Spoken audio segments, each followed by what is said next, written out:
Let's go. What's going on, Troy? Good afternoon, sir. How are you today, Parker? I am excellent. Just another beautiful day to talk about some drag racing. It is a beautiful day. Literally here in Northwest Oregon, we've had some nasty rain. We had an atmospheric river been dumping on us, but the sun broke today. I was out vacuuming the pool, keeping that thing prime at all times today. Just getting it ready for winter. Cold plunges. It's cold plunge season, baby. The water temp's down in the high 40s, and it's prime. It's ready.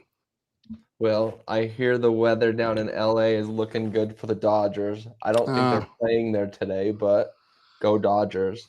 Pete, if you're listening, sorry about it. Man, what a run. We're up against a lot of things on the telly tonight. I know we've got some games going on in the National Football League and in baseball. We got Costello and the crew over there doing WFO Ignition tonight. A lot of content. But thank you if you are joining us here on, what is this, episode 4? Already on number 4. I can't believe we've been doing it for 4 weeks. Unbelievable. The most handsome podcast in all of drag racing, the Bracket Breakdown. And that's Parker Theobald. And I'm Troy Abercrombie. Hey, it's Vegas, baby. Vegas time. I'm actually very excited for this episode. This is the episode that I've been excited for since the beginning. So what do you say we get started with Vegas let me correct, World Points Chase. That's right, World Championships. Before we stop in Vegas, let's bump on down to historic Famoso drag strip real quick and run down some results of California Hot Rod Reunion with Nitro Revival. I know Brian Loans was on property all weekend, bringing a lot of cool content with the crew at Famoso. I didn't get any firsthand reports. I haven't talked to my man Jeff Kreider yet to see how things went. I did not see him or Krista in the winner's circle, but Pete Kaiser got the win in Nostalgia Top Fuel over Frank McBee. John Capps in record-setting fashion over Nathan Sitko. That was pretty impressive. I did see that. That's getting it, especially for I think they run only one Magneto and stuff. So yep, single Magneto, 554 at 263, which in one of those Nostalgia Funny cars is getting busy. So and they're pretty cool for Capps too. So. Yes, sir. Sending it that full distance, man. Old school. You wouldn't expect anything less in Southern California at the Hot Rod Reunion than a full 1320. That's for sure. Who else did we have? Greg Leahy got the win in Fuel Altered over Vince Carstetter. Sean Bellamy parking it on the dance floor in his Altered 6 seconds at 233 over Wayne Ramey. They had a different thing. Well, I don't know if it's different, but they had a thing where just California funny cars, it's its own extra class you can get in, and Tony Trimp got the win in the Mustang over James Marr. They had some junior fuel. Alan Hull picked up the win there. Tony Trimp doubling up. He got the win in 7.0 Pro. Shout out Tony Trimp. He's a track manager up at Reading. At Reading, I believe, still, last I knew anyway.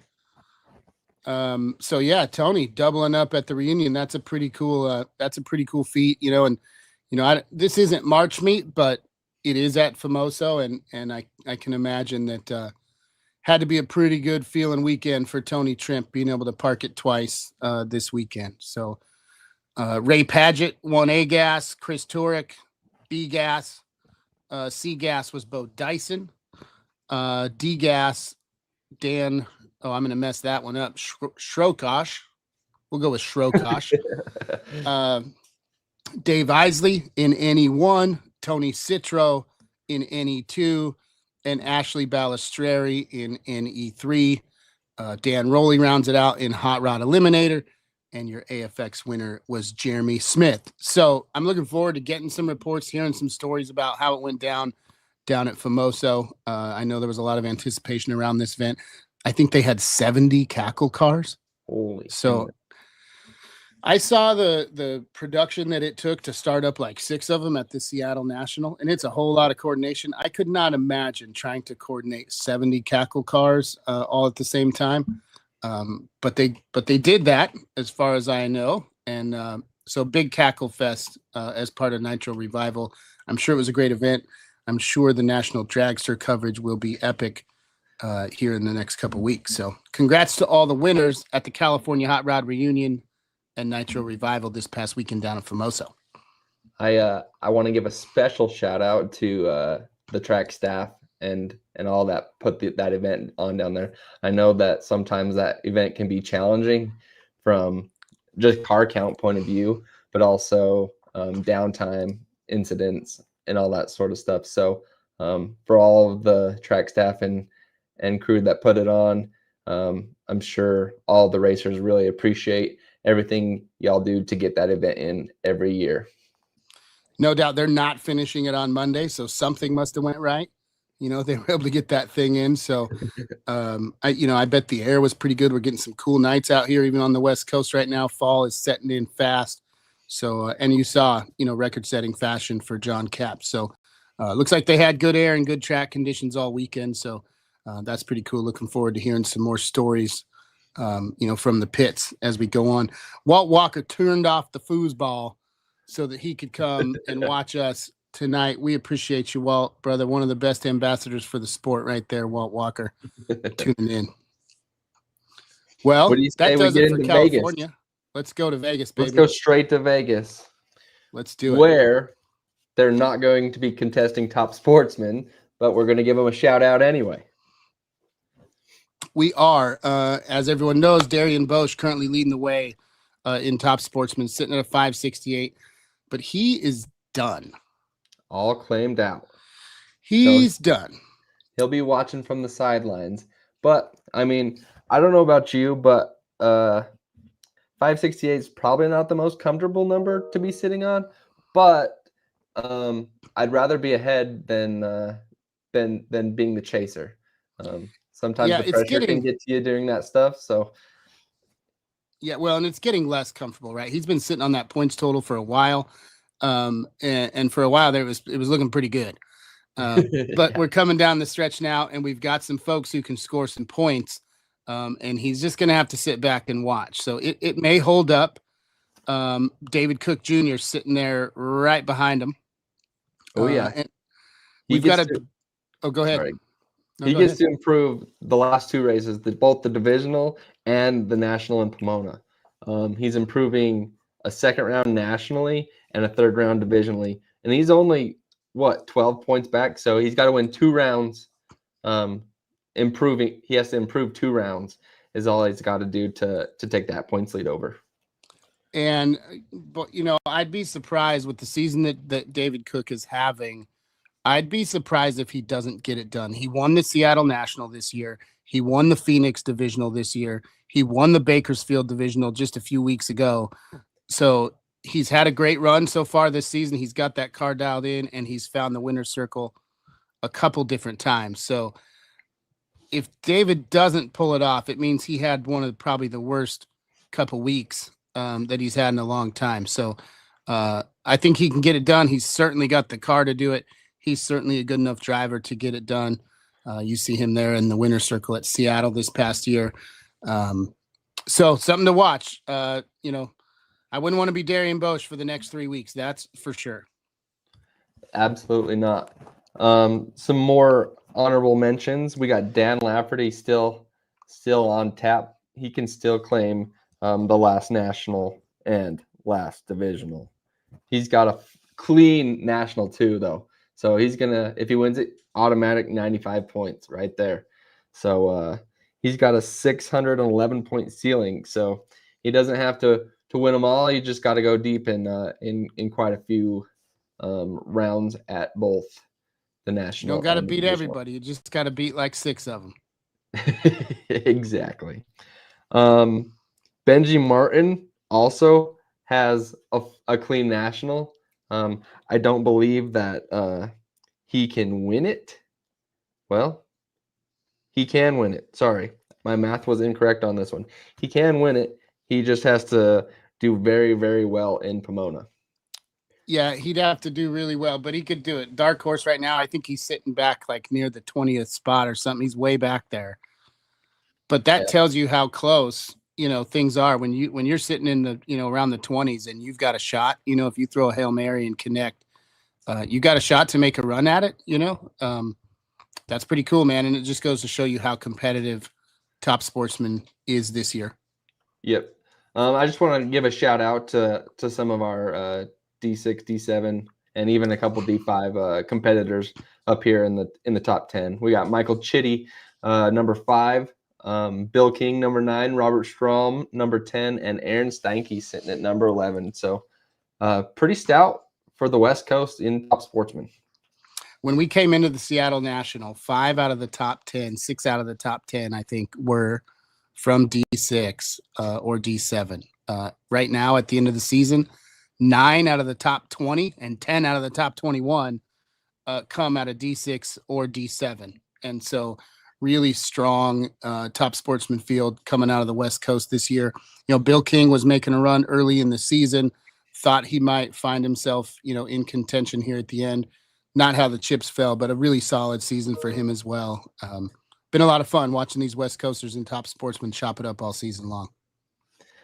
Moving on, got to keep the top the fast bracket cars on the schedule. Leading again in Top Dragster, Darian Bosch with the exact same points total, 568, and he is also claimed out in Top Dragster. If I'm Darian, man, I'm going somewhere like I'm just going in a hole. Somebody tell me what happened. I know that's not what he's going to do, but got to lose internet service for the next 3 weeks. Man, oh man. I didn't look to see if he was entered as a blocker in Top Dragster or not, if he's going to try to play around or not, but I don't believe I saw him on the entry list, but he could have entered last minute. He is a former world champ, so he can get in anytime. So we'll see if he shows up in Vegas.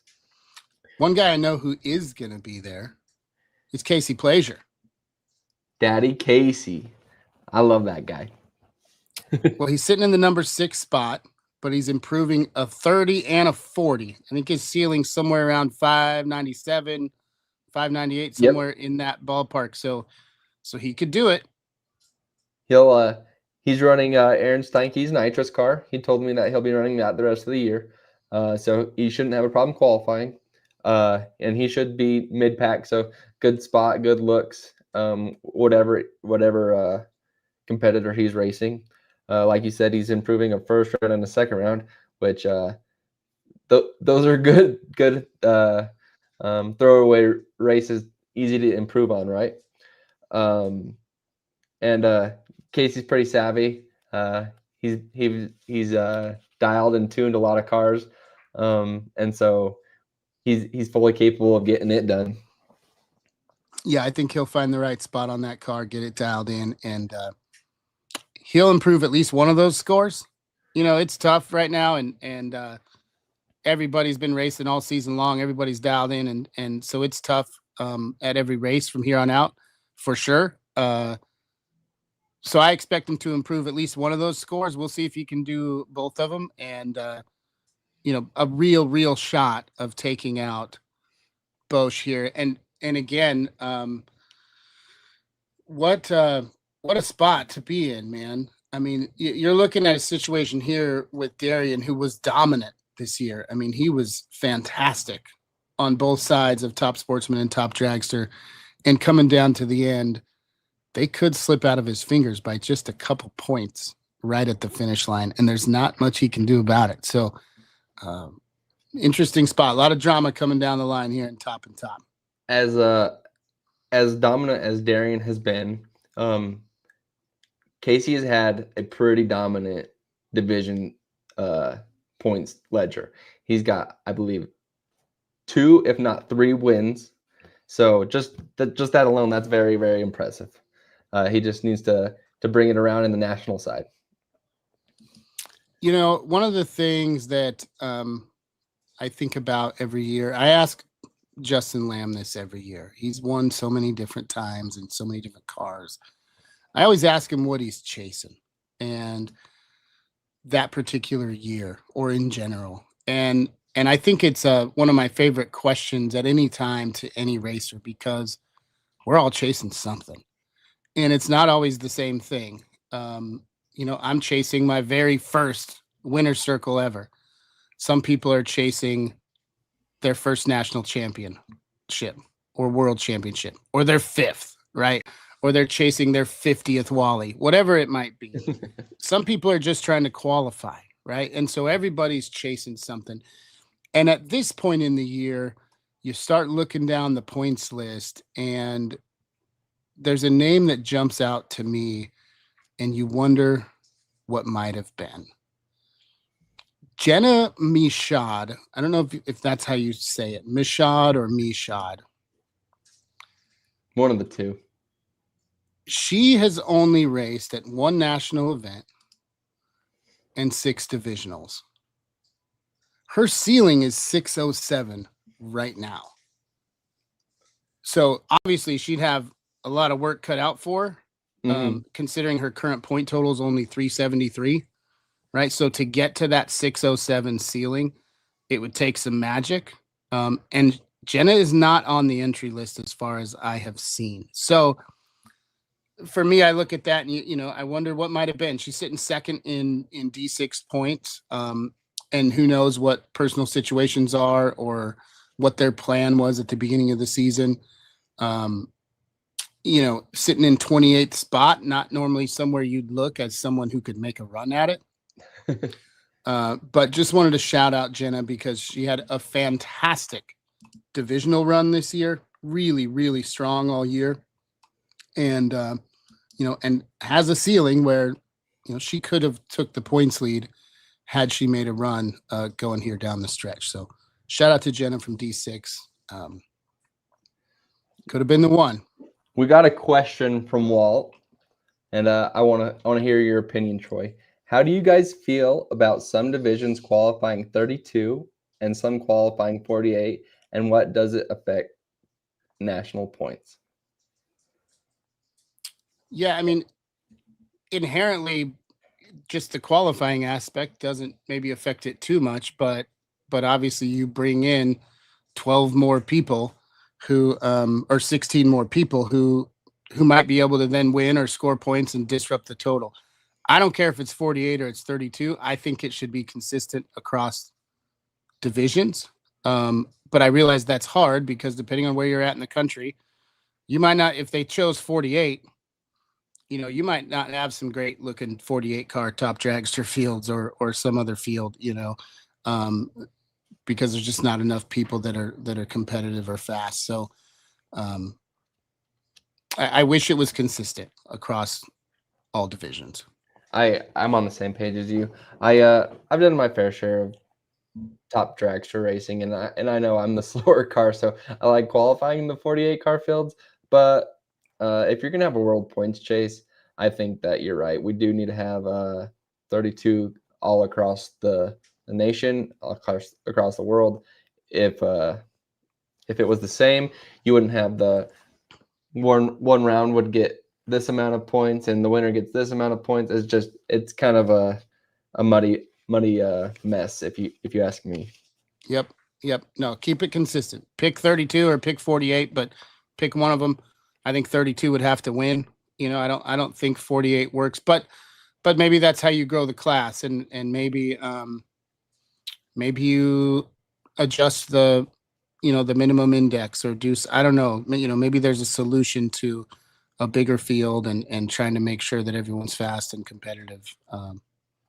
But I like 32 car field seems like the sweet spot to me. Perfect. What do you say we get on to stock eliminator? You want to go to stock?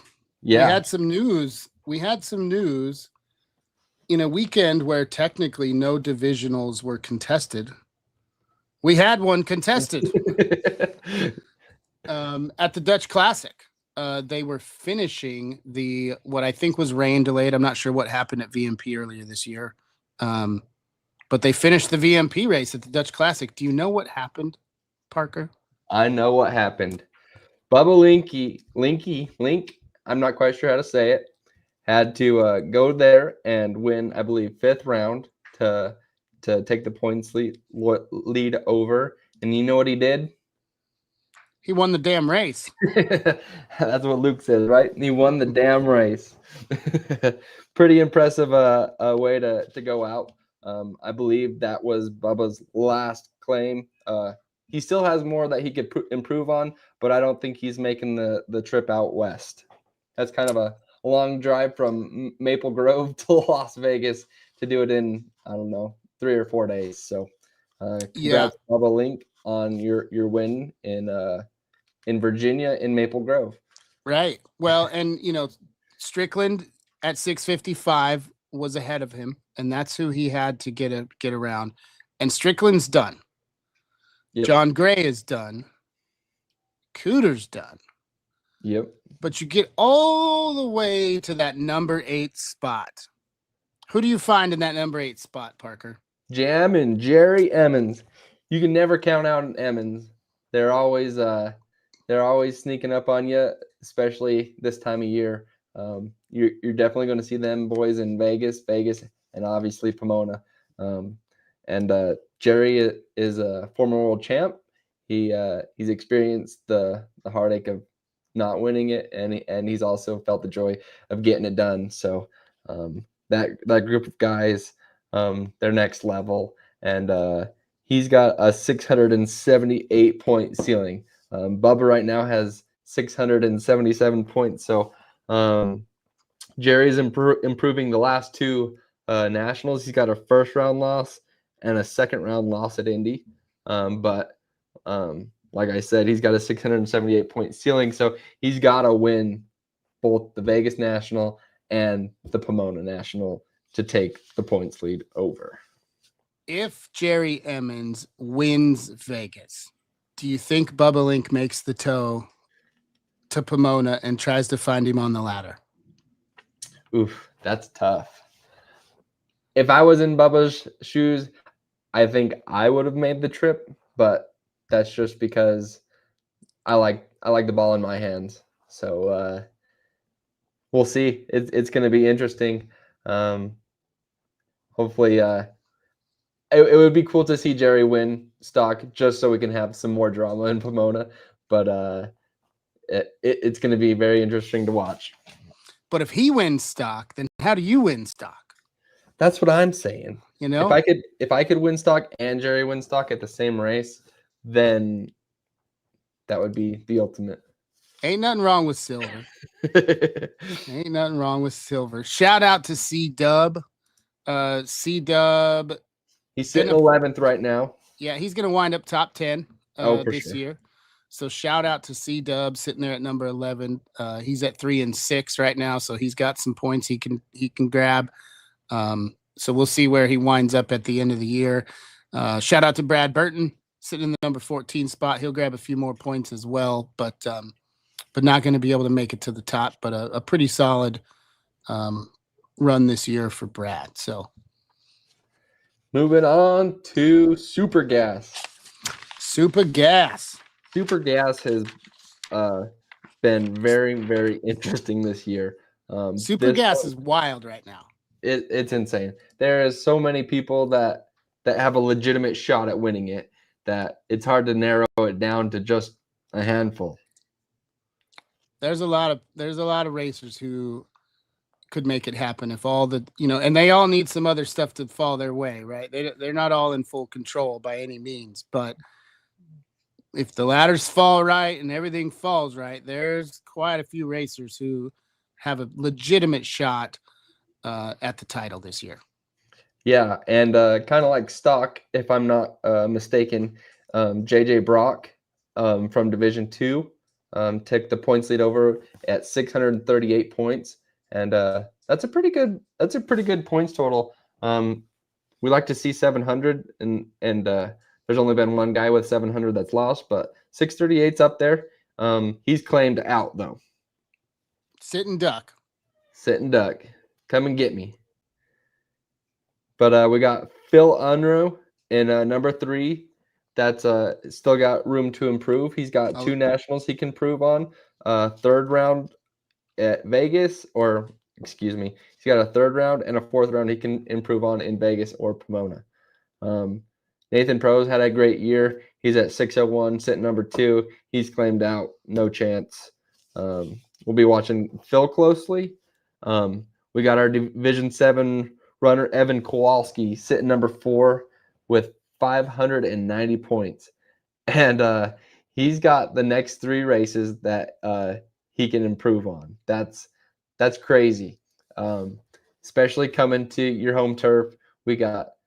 Evan's a great racer, and so get him in a familiar spot. That's bad news for Super Gas. He's improving first round and a third round nationally. So those are really low throwaway races. So and he's only 48 points back from JJ. So he's not too far back, sitting in the number 4 spot, and he's got a lot of room to throw some points on the board. So the national shot side is definitely where he's going to be doing most of his improving. His lowest divisional claim right now is a semifinal. So pretty dominant year on the division side for Evan Kowalski. And a pretty big, like 700 plus ceiling, right? If he does it right. Oh yeah, he's got a lot of rounds that he can make that point total very high. How about Bo Butner? How about Bo? He's got all these last 3 races that he can improve on as well. And he didn't get started until what was it? Bowling Green, Kentucky. Yeah, he got a late. Indy. Yeah, he started claiming late. He got a late start on it for sure. Another one of those racers, not out of D6 or 7, but talked a little bit about Jenna and what might have been. I look at Josh Eastburn's total. Yeah. At 459. He's only got 1 national on the board and 5 divisionals. I don't know what his plan is. I think the math technically says he could do it. It does. I looked into this last night. So my buddy Lee Zane out of Division 1, he runs with the Hoops Fire Prevention Team, and that's the Eastburns. Jessica Eastburn is sitting second in national points in top drags right now, and she's making the trip out west. I was like messaging him. I was like, why isn't Josh registered for Vegas? Isn't he coming? And he's like, no, he decided he didn't want to. So that's a tough way to end it. Yeah, I mean, you got to hit walk-off home runs, multiple weekends in a row to make it happen. So it's a tall order, but man, you got a shot. And whether he ran the table or not, right, he could definitely finish much higher than that. That number 27 isn't really indicative of the type of season he had this year, because he just had so few events. So nice run for Joshua. Speaking of, I'm sorry, I'm back on Joshua some more. He won in Cecil just a couple weeks ago, and then last weekend he won at the Dutch. So I mean, if you're going to get on a roll, he's already got it started. So boy, he's right at the right time. Too bad we won't get to watch that. What about the reigning defending Super Gas? We got Val Torres, Division 7. Man, I just kind of like Evan. This guy's won so many division championships, and I'm very excited to watch Super Gas this week. Val, he's improving 2 nationals and 1 divisional. So he's got a third round and a semi on the national side. So the third round's probably going to be the easiest one to improve on here, and he's got a third round at the divisional next week. I think also another 700 plus ceiling for Val if he can get the stars to line up. Yeah, not the easiest to improve on, because you got to win third round to start making points. But that being said, it's Val Torres. It is Val Torres, and he could certainly do it. You talk about another one of those stories of what might have been. Mike Boehner, he's got a high enough ceiling to take the points lead. He's sitting clear down in number 22.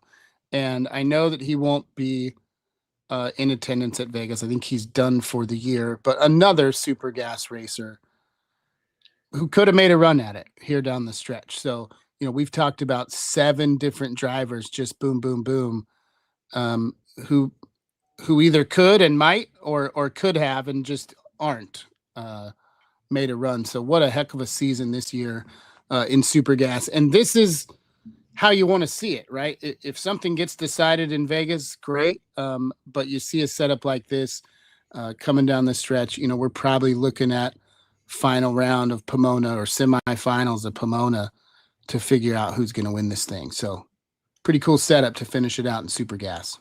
Absolutely. How about we jump into some super comp action? Super comp, 623 Whitfield. Man, I feel bad for Chris. I do too. But at the same token, he's leading the national points, world points right now. So can't feel too bad, right? No. I mean, he's done everything he can do. I mean, I think in hindsight, you wish you maybe claimed a couple different races, the way it all worked out, but you don't know how that's going to go. And at the time he made the right decision, right? He was trying to get things worked out, trying to get things kind of get back on track after a pretty rough stretch. And he got back on track in a big way. It didn't count for any points on the scoreboard, but it certainly counts for points and confidence and being ready to go coming down the stretch. So it's his to lose. Chris is coming back to Vegas. He won earlier this year there. So he's got confidence coming back to Vegas. He has 623 points.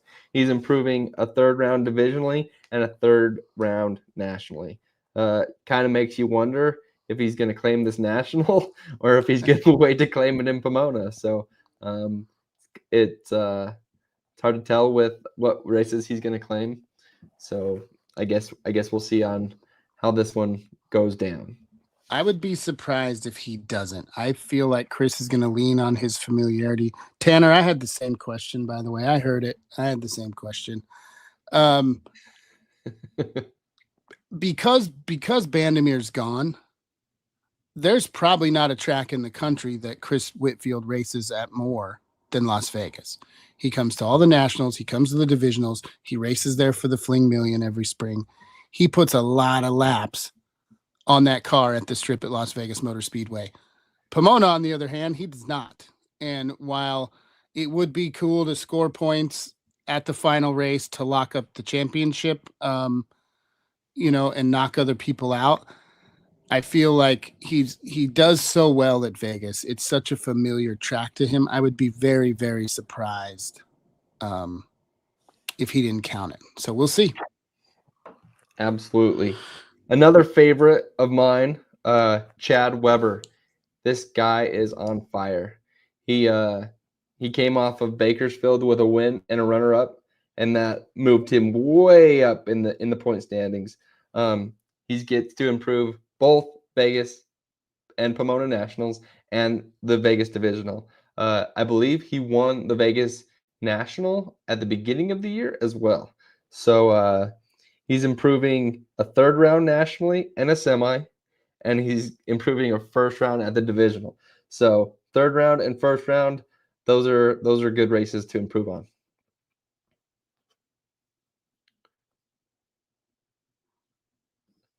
You there? Unmute yourself. Oh, I don't know how that happened. There you go. It's like, of course I'm here. Another guy to look out for, Jeff Chaney. He's sitting clear down in the number 5 spot. He's 43 points back from Chris Whitfield. And he's got a very high ceiling, 774 point ceiling. I did read that right. So there's way too many points to count, but he doesn't have to win them all. He just got to go deep. Yep, he's got some 30s and some 40s on the board that he can clean up. So we're all watching Chris. I think I'm rooting for Chris for sure. But look out for Chad Webber and Jeff Chaney because they could do it. And they've had a great year. Each of them has had a great year. They both got great cars. They're both great drivers. And so we'll see what they can do coming down the line. Chaney just 1 point back from Webber. So going to be a lot of fun to watch Super Comp at Vegas one as honorable well. mention, we got Gabe Torres sitting number 10. So the Torres family tearing it up this year in the Superclass categories. Yeah, they are. Cooper Chun is the highest ranked D6er, sitting in the number 14 spot. He was a late entry. I wasn't sure he was going to come. I kept looking for him on the list and finally saw his name show up. So Coop will be there. Dylan Howe making a run at it. A lot of D6 guys. Mostowich will be there. James Cowie, Trevor Harkema, Carol Krantzich, Dick Vandermeer, Mark Simmons, and Mike Dalrymple. So big West Coast contingent showing up strong in Super Comp this weekend. So hopefully they don't all cannibalize each other too bad, and we can have us a West Coast final round. Moving on to a category a little less understood, but a category very, very competitive nonetheless. Speak for yourself, Parker. I know everything there is to know about Competition Eliminator. Is that so? It is not. No, I can't even. I can't. But it is cool, man. It's I don't understand it all the time, but man, it's so cool. I want to race a comp car at least one time in my life just to say I can do it.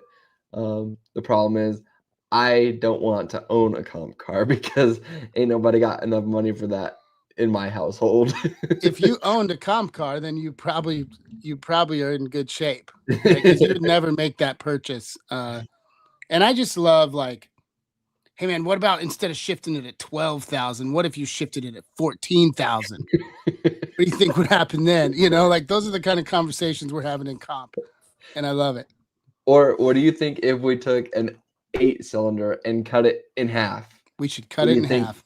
What do you think our horsepower rating would be then? Yeah, no, man. The ingenuity and just the drive, right? That those guys have in the shop side of it, right? Absent the racetrack, but the time and engineering and ingenuity and the little tricks of the trade in comp is super cool. And we've got what I thought was going to be a runaway earlier this season. Yep. It is anything but as we head into the final 3 events of the season. It is very interesting. We got Joseph Carnescale. Carnashal. I'm too redneck for this. But he's leading right now, 604 claimed out.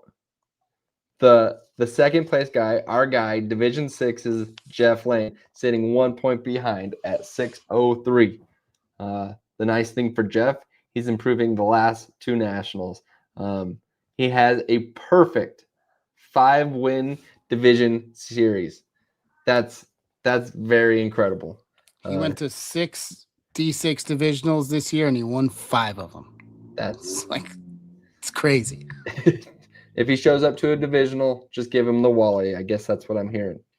The good news for Jeff is he's improving a first-round loss at a national. So he wins 1 round. He takes the national points lead over, and I believe though that's a 2-horse race, and he would win the world. I think so. And he had such a strong divisional run. It was like, look, I called him to be the champion after Seattle National. Mm-hmm. He was already, he was so far in the lead at that point. And this would be his first. This would be his first Compliminator championship. That car, everyone knows it. It's a bad machine, and Jeff knows how to wheel it. But his national scores just weren't what he's been looking for this year. So he's really going to need to turn it around at the national event. He cannot perform the way he has performed at most of the other ones, save for that one right there that's on the screen. And so we'll see. He can do it. They have the know-how. As of 7:30 last night, him and Cody were not entered. They were entered this morning. So I was getting ready to drive to wherever Jeff Lane was and hand him my computer because I was wondering what the heck is going on here. But I saw him and Cody both on the entry sheet this morning. So we'll see him and we'll see what he can do. I think he's at a 683 ceiling.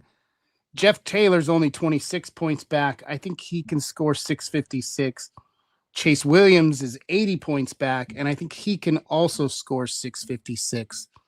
So a couple maybe outsiders looking in, and we'll see. But Jeff Lane's certainly in the driver's seat at this point.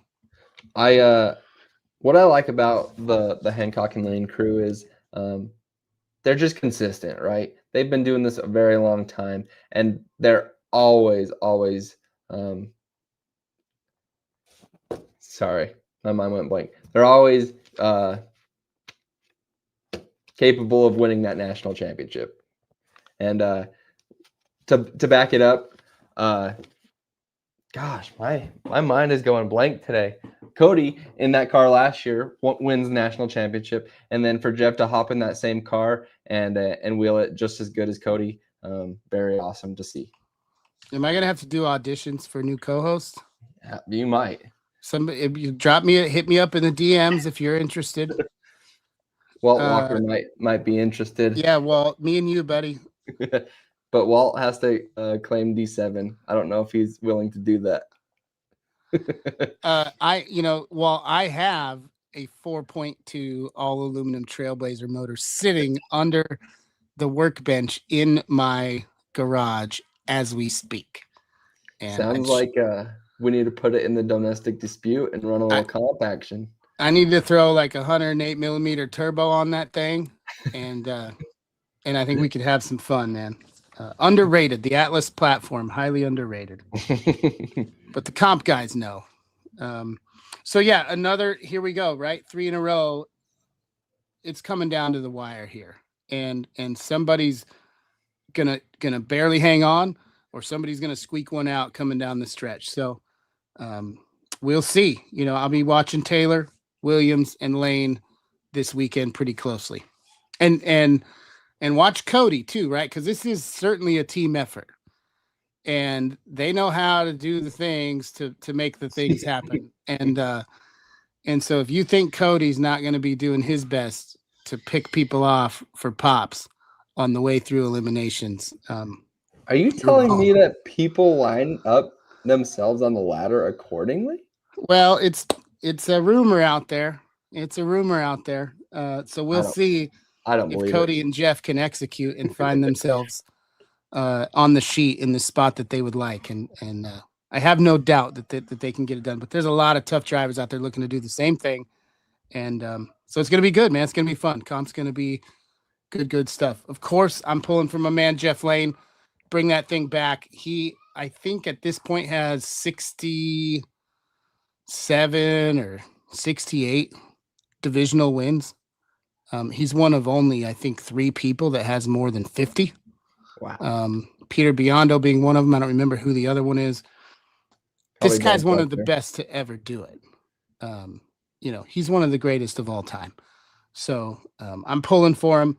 It's hard to think with a guy who's had that much success on the divisional trail over the years that he's never been able to parlay that into a world title. But this might be the year. If there was ever a year to parlay it, it would be in Vegas. Absolutely. You see what I did there? I see what you did there. With the parlay and the betting. And we're in Vegas. Hopefully they don't have gold cards or hard cards because they would be arrested. Oh, yeah. Yeah, be careful with the parlays, Jeff. My money is on Jeff Lane, though. So let's bring it home, buddy. Bring it back to D6. Come on, Jeff. Where are we going next? I'm pretty sure this ring light I've got too. Also, I think I'm sweating, buddy. I'm getting glossy. I mean, I'm here in the studio, high-end studio. It's hot, cooking. It's because I'm so pumped for West Coasters getting ready to show out. Exactly. You got to get that fan rolling. I do. Well, where are we going next? Where do you want to go? Class remaining. Oh, it is the super stock class, and this one's a nail biter. Ain't gonna have any nails left by the time this thing is wrapped up. Who do we got leading? Cooter. Cooter is always leading at this point in the season, so 689 too. I mean, that's not a weak score. I mean, he's not just leading, but he's throwing up a pretty solid number. Yeah, but he's done. Sorry, I said, but he's done. Oh yeah, he is done. Like we said, that 700-point season is kind of the magic number. So 689, that's all but cresting that 700-point mark. But he's got Justin Lamb, hometown hero, nipping at his heels with 637 points. And he gets to improve a semi-nationally. That's the tough one. But he's only improving 51, a third-round loss on the division side. So not saying that he can't improve on the national side, because we know Justin Lamb's fully capable of that. But he pretty much just has to win the Vegas divisional. And if he does that, he will pass Cooter by 2 points. Count it. There are 2, if you count Mission Foods, 3 people that you really don't want to race at Las Vegas Motor Speedway, and Justin Lamb's one of them. Dan Fletcher and Erica Anders being the other 2. If there's a guy that can do it, right, how do you count out the 5-time world champ? In a car that they finally have figured out, right? Like where his super stocker is right now is the result of 3 years of it not being even close to where he wanted it, right? And he was still winning with it. Well, I referenced at the beginning of the show about I ask Justin every year at the beginning there, what are you chasing? And he said, right now, man, I want to win with this super stock Copo. I got to put it in the winner's circle. He hadn't won a national event in that super stocker until Seattle. But a huge monkey off his back and proof that he's got that thing dialed in. It's a tall order, man, even for a guy like JL. But I can't count that dude out. Absolutely not. There is another guy. What about the guy with the Hail Mary? I think you're about to talk about him. Well, there's 2 guys then. We got Kevin Helms. He's sitting third right now.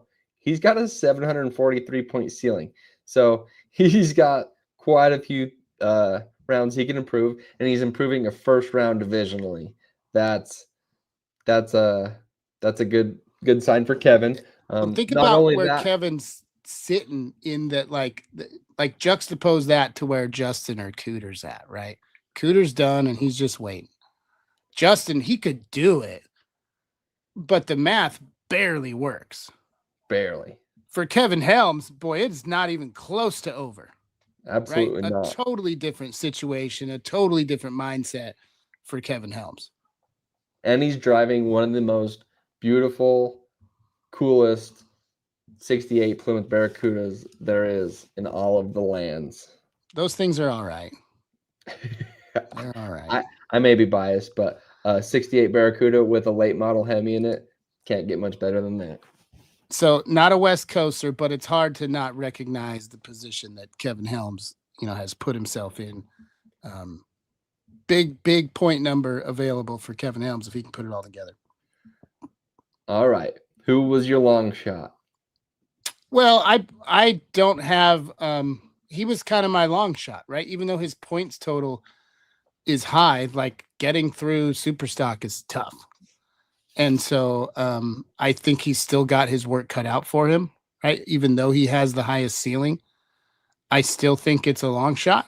And so Kevin's my long shot guy, right? But if he throws that Hail Mary and connects, right, the final points total will look like absolute domination. Mhm. So it'll be an interesting flip of the script if Kevin can pull it off. One last guy on the list that I did the math, so who knows if it's correct or not. Tyler Kahili has probably the longest shot.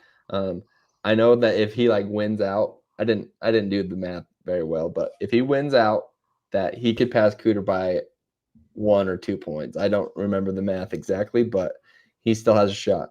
And some honorable mentions that come from the D67 side: Brad Burton sitting number 4, Leo Glassbrenner number 7, and Evan Kowalski again, both Super Gas and Super Stock, sitting number 8. Yeah, pretty decent run. Jody Lang out there, top 15, followed right there behind by our man Daryl Stobie. Him and Jody are actually tied at 521 to finish the season. And I know Daryl's done, so I don't know if Jody's done or not, but someone needs to break that tie. Check this out. Kevin has already driven 3 or 4 different cars in Superstock this year. That would be the first to win the world that way. That's insane. That just means that guy can win with a wheelbarrow. He's a wheelman, bona fide wheelman. That's impressive. Well, we've covered all the classes. Anybody that you're rooting for, like to see win this weekend? Not points implications, just rooting interest.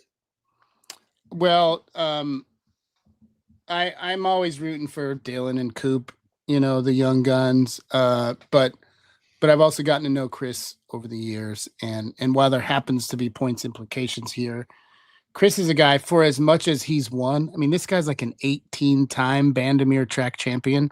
Like he's so good. But he's also someone who a lot of times on the big stage has come up just short. Yep. Just short at big money races, at points chases. And I'd really love to see him put it together. I don't know many people at all, if anybody, who works harder at this than Chris Whitfield. I don't know many people who have the kind of discipline that Chris Whitfield has for honing his craft and staying dialed in. He lives and breathes this stuff 24/7. It's all he thinks about. It's what he works on. He's so committed. And so when you put in that kind of work, right, there's a whole bunch of people on that list that have put in a ton of work this year, and they're not going to get it done. I don't know those people, or I'd say the same thing about them. I do know Chris, and he's worked so hard. He's a certainly championship caliber driver. He's a championship caliber person, and he deserves to win, right? Well, and we'll see if he does, right? I mean, that's the great thing about sports, and the one thing I love about drag racing is the finality of it all, and I guess we'll see if he deserves to win, because someone might work harder and figure out a way to score more points.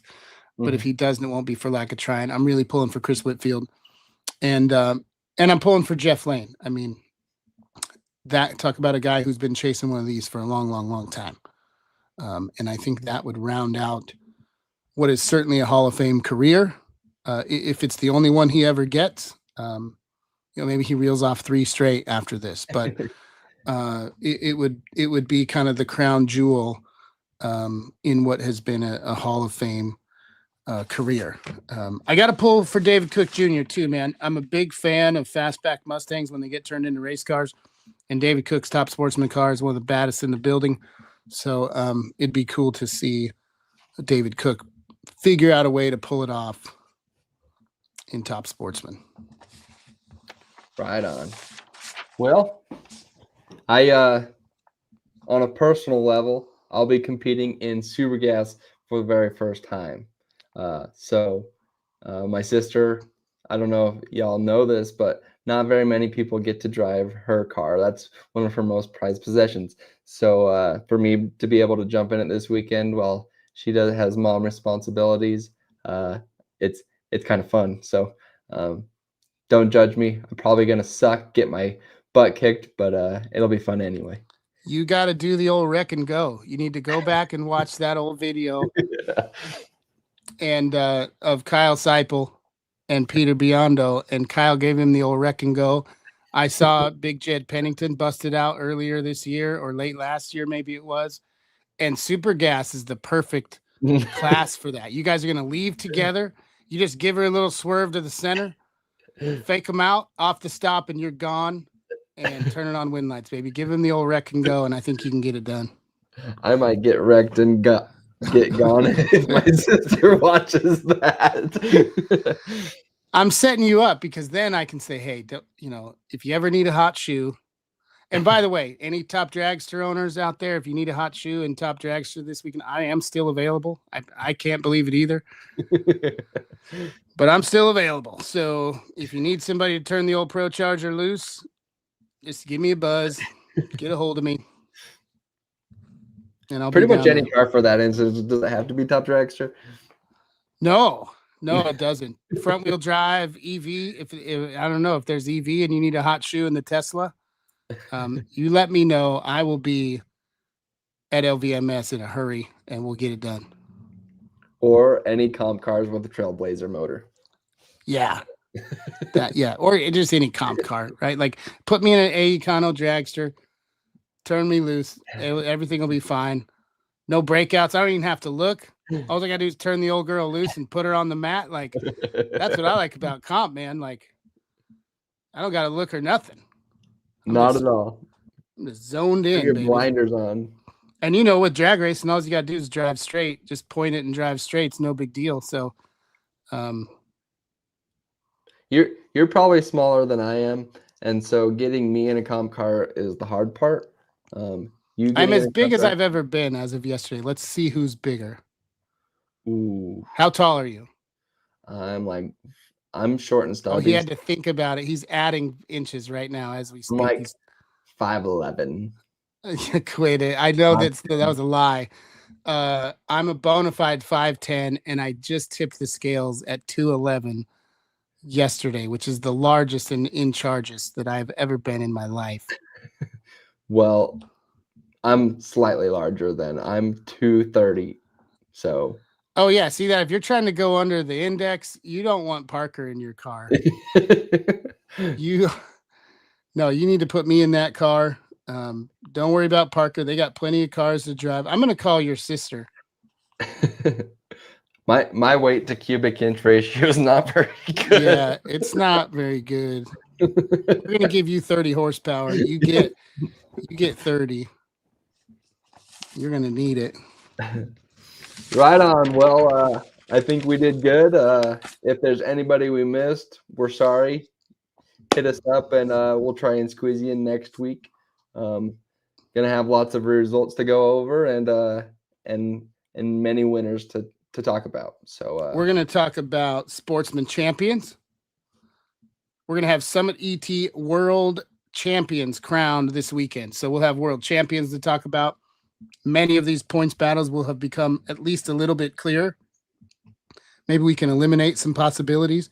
Maybe there'll be some champions crowned this weekend. So we'll have a ton to talk about next week following the national. We'll get primed up for that divisional. You and I still got divisional races that are yet to be settled out here in D6 and D7. So that'll be a lot of fun. And then we'll come back after that for we'll probably talk about a handful of if there's not a lot going on, which I'm sure there will be, we'll probably bounce on a couple of division championships that may be wrapped up as well.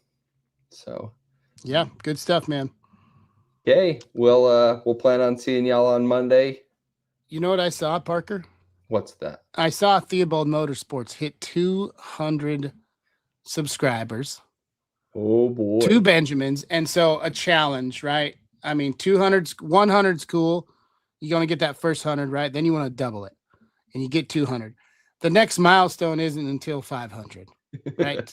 None of the rest of them are that cool. We got to get Theobald Motorsports to 500, so you know what to do. You subscribe, you like it, you hit the bell, and you share it with your family, friends, coworkers. Tell all your friends. Ask them if they've ever seen the most handsome podcast in drag racing. They'll probably say no. And that's your in right there. Send them the link. Theobald Motorsports, the bracket breakdown, episode number 5, coming at you next week. See y'all at 5:30 Pacific. Later.